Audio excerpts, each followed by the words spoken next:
ایک ایسا وقت تھا جب صرف کچھ لوگ ہی اسلام کے راستے پر چل رہے تھے۔ ان میں سے ایک شخص تھا عمر ابن الخطاب، ایک شخص جو پہلے پروفٹ کا سب سے بڑا دشمن تھا۔ لوگ عمر کا نام سنتے ہی ڈر جاتے تھے۔ ان کا دل نفرت اور گھمانڈ سے بھرا ہوا تھا۔ ایک دن عمر نے فیصلہ کیا کہ وہ اسلام کے خلاف ایک بڑا قدم اٹھائیں گے۔ انہوں نے تلوار اٹھائے اور پروفٹ کو نقصان پہنچانے کے لیے راستہ طے کیا، لیکن راستے میں ایک چھوٹی سی بات ان کا راستہ بدل گئی۔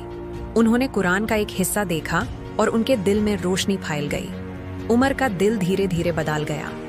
ایک شخص جو پہلے پروفٹ کا دشمن تھا اب ان کے پاس گیا اور کہا، میں نے اسلام قبول کرتا ہوں، آؤ اور ایمان۔ یہ وہ پل تھا جس نے مکہ اور مدینہ کی تاریخ بدل دی۔ عمر کا دل جو پہلے گھمنڈ اور نفرت سے بھرا تھا اب ایمان اور محبت سے بھر گیا۔ ان کی زندگی اسلام کے لیے بدل گئی۔ عمر نے اپنی زندگی اللہ کے راستے پر قربان کر دی۔ وہ مسلمانوں کی حفاظت کے لیے لڑتے رہے، وہ انصاف اور عدالت کے لیے کام کرتے رہے اور پروفٹ کے سب سے وفادار صحابی بن گئے۔ عمر کا ٹرانسفارمیشن سبق دیتا ہے کہ کوئی بھی انسان بدل سکتا ہے۔ پہلے دشمن اب بہادری اور ایمان کا نمونہ بن گیا۔ عمر نے جنگ میں بہادری سے لڑتے ہوئے مسلمانوں کی حفاظت کی۔ انہوں نے انصاف اور عدالت کو برقرار رکھا۔